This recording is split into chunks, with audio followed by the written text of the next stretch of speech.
वर्मा खानदान ने बहरान के एक छोटे से कस्बे में वाक़े एक कदीम और बड़ा महल खरीदा था। ये मकान एक दौर के रिश्तेदार से विरासत में मिला था और उनके लिए एक नए आगाज का मौका था। लेकिन जैसे ही रात का अंधेरा छाया, ये महल अपनी असल हकीकत दिखाने लगा।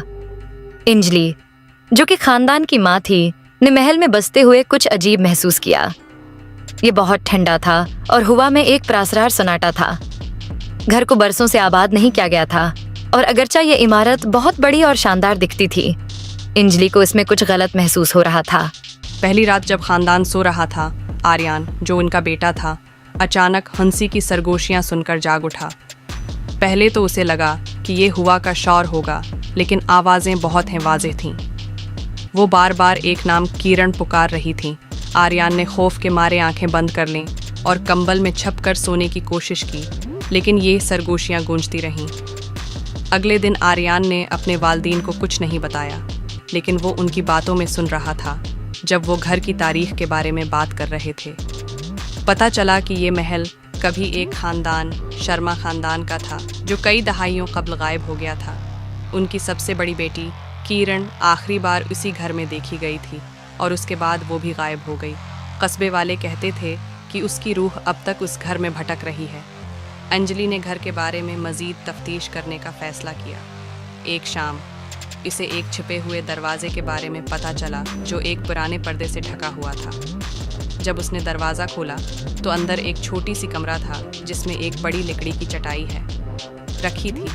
अंजलि ने चटाई खोली और उसमें पुरानी तस्वीर मिली। एक तस्वीर ने उसका ध्यान खींच लिया, जिसमें एक जवान लड़की की तस्वीर थी जिसका नाम किरण था।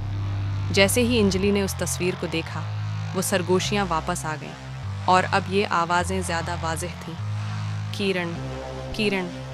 अंजलि ने मज़ीद तहकीक की और पता चला कि इस घर का माजी बहुत प्रासरार था। शर्मा ख़ानदान अचानक गायब हो गया और किरण की गुमशुदगी इन अजीब वाक़यात से जड़ी हुई थी, जैसे आवाज़ों का आना, सायों का हरकत करना और एक गैर मामूली मौजूदगी का होना। दिन गुजरते गए और अजीब वाक़यात मज़ीद बढ़ गए। अशिया खुद ब खुद हरकत करने लगीं और रात को ख़ानदान को कदमों की आवाज़ें सुनाई देती रहीं जब वहाँ कोई नहीं था। आर्यान को खौफनाक ख्वाब आना शुरू हो गए और परिया, उनकी छोटी बेटी, ने एक गैर मरी दोस्त बना लिया जिसका नाम किरण था। एक रात विक्रम, जो कि अंजलि का शौहर था, उठीचक में चला गया और वहाँ एक पुरानी डायरी मिली जो किरण की थी। इसमें आखिरी सफ़े पर यह लिखा था, वो मेरे करीब आ रहे हैं, साए तेज़ हो गए हैं, मुझे नहीं पता कि अब कितनी देर तक ये बर्दाश्त कर सकूंगी। बराह करम, जो भी ये पढ़ रहा है, यहाँ से जाकर महफूज रहो, ये घर मनहूस है और मैं भी कर्स्ड हूँ। विक्रम और अंजलि ने ये पढ़ा और समझ गए कि किरण की रूह अब भी इस घर में कैद है और वो इन दोनों को भी अपने साथ जकड़ने की कोशिश कर रही थी। वो दोनों फैसला करते हैं कि उन्हें फ़ौरन इस घर को छोड़ देना चाहिए, लेकिन ये घर उन्हें जाने नहीं देता। दरवाजे बंद हो गए, खिड़कियाँ जकड़ी हो गईं और हर बार जब वो भागने की कोशिश करते, कोई न कोई गैर मरी ताकत उन्हें रोक लेती। एक रात जब वो निकलने की कोशिश कर रहे थे, उन्हें किरण की रूह का सामना हुआ।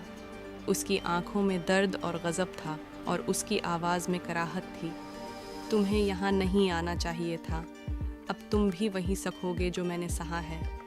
घर के दरवाजे बंद हो गए और उनका कोई सराग न मिला।